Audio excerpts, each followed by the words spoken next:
to be held to be entering into legally binding contracts.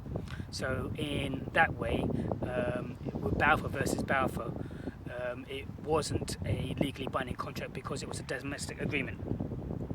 But there are some exceptions to the rule. In Merritt versus Merritt, 1970, this was a similar type situation where a husband had promised to pay the wife, but in this instance, the husband and wife had split up and they were no longer together. So in that instance, the amount that the husband agreed to pay the wife was considered to be legally binding because they were no longer together and they were no longer in a domestic relationship. So in that way, there was an intention to enter into a contract in that circumstance there. So sometimes there are always exceptions to the rule. Social agreements as well. Social agreements do not are agreements which are not enforceable under a contract, because if you promise to do something, you don't actually think that you're going to be entering into a contract to make that legally binding. If you promise to be somewhere at a certain time, or if you promise to bring a cab to someone, then you're not actually saying that you're going to enter into a legal contract to make this be legally binding. So again, social agreements will, unless the facts, unless it can be proved otherwise, social agreements are not really legally binding. But business agreements and commercial agreements are legally binding, and some instances where business and commercial agreements exist include Rose and Frank versus Compton, 1923, Edwards versus Skyways, 1964, Jones versus Vernon Pools Limited, 1938. So here are some examples of business and commercial agreements where both parties had known that they were entering into a legally binding contract. So that's what we've covered so far. We've covered an offer, acceptance, consideration, capacity, legality, and intent to create legal relations. So now the next thing that we need to look at are really the terms and conditions in contracts, because terms and conditions are absolutely crucial to the contract, and the terms and conditions is what actually will be in the offer, and the acceptance will be the acceptance of all those terms and conditions in contracts. Now we have to understand that there are differences between conditions in contracts and warranties.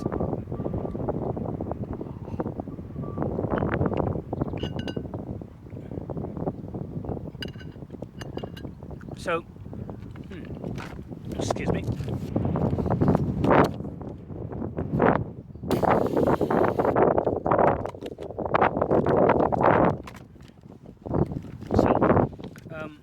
We have to understand that there's a difference between a condition in a contract and a warranty in a contract. A condition is a material part of the contract. It's what the contract is all about. It goes to the heart and the root of the contract. Whereas a warranty is a minor part to the contract. The difference being is that if you breach a condition, then you breach the contract. But if you breach a warranty, you breach a condition, you breach the contract, you can cancel the contract and then sue for the damages that naturally flow from that breach of contract. Whereas a warranty, if you breach a warranty, you cannot cancel the contract. You can only sue for the loss that you've incurred in that breach of warranty. There are two cases that distinguish a condition and warranty. Prasad versus Spires, 1876. In Prasad versus Spires, 1876, we can see that there was an opera singer, and she was contracted to sing on the opening nights of an opera, but unfortunately she couldn't sing in the first 5 nights. She was replaced and basically sacked, because she couldn't do the job.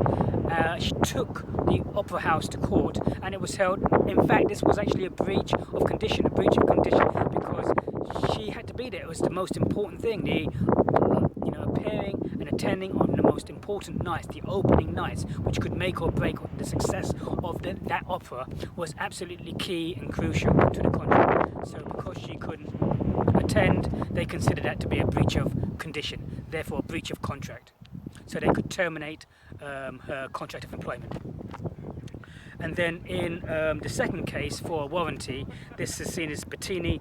This is seen in Bettini versus Guy, 1876. In Bettini versus Guy, 1876, similar type thing. Again, an opera singer was ill and missed various rehearsals, and the opera house again dismissed her.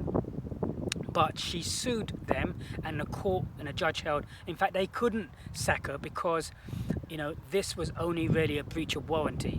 They could probably deduct the money out of her wages for the time that she's missed, but they can't sack her and replace her because this was only a warranty, a minor condition to the contract, not a major condition to the contract. Excuse me, you have to see this. This is absolutely delicious. I've got here strawberries and cream on a beautiful day.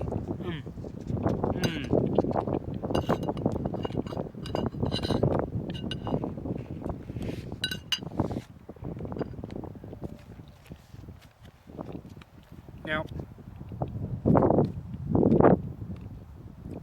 when we look at condition and warranty, we also have to talk about innominate terms. Innominate terms in contracts are contracts whereby these terms are in the middle of a warranty and a condition. So an innominate term is neither a condition nor is it a warranty. This is seen in the Hong Kong Shipping Company, 1962, where a ship was contracted for 24 months. And in the contract it said that the ship had to be seaworthy and available for the months that they were contracting. And it was seen that unfortunately the ship was out of action for 4 months, 4, 8, 12, 16, about 20 weeks, about 5 months. This went to court because the people who were looking at the shipping company then said, well, you know, if we don't have access to it out of 5 months, then we have to actually cancel the contract. The judge actually held, in fact, this wasn't a condition, nor was it a warranty, but the judge held, in fact, this was just a minor breach and it didn't constitute a major breach. But it was classified as an innominate term, neither a condition nor a warranty. And then the next thing that we need to think about in terms and conditions, because normally we see loads and loads of contracts with terms and conditions.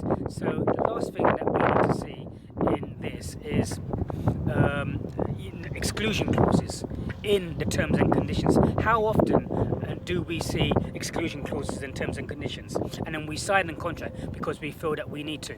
Well, with the exclusion clauses, there is the Unfair Contract Terms Act 1977, which has now been kind of modified in the Consumer Rights Act 1st of October 2015. Now, in the Unfair Contract Terms Act, it's basically saying that, you know, or the Consumer Rights Act 1st of October 2015, you can't exclude negligence for injury or death. So you can't exclude negligence for injury or death. You can't exclude negligence for defective goods. Contracts can't be altered unilaterally, so it changes all your terms and conditions. They have to inform you, and if you don't agree to them, then you can cancel the contract. And the most important one is that terms and conditions must be fair and reasonable. And as the Unfair Contract Terms Act 1977 says, it must be as clear as mud. So when we are looking at these, this is very important because, you know, estate agents or people may just write exclusion clauses and which just favours them completely and doesn't give any rights to the end consumer at all. In fact, these unfair terms and conditions will not be recognisable in a court of law. So even though you feel you can write what you want, it doesn't necessarily mean, because someone has signed that contract, that they are legally binding. So, look at and see whether or not these terms are fair or not, and if they've been made clear as mud or not, if they've been hidden deep down in small writing somewhere on page 27. Because if it has been, then it hasn't actually been made clear to you, and then they are unfair and they haven't been made as clear as mud. But also, as I said, excluding liability for injury or death, for defective goods, for or unilaterally changing a contract, so it's unfair to you. So these things can't happen. Now, the last thing.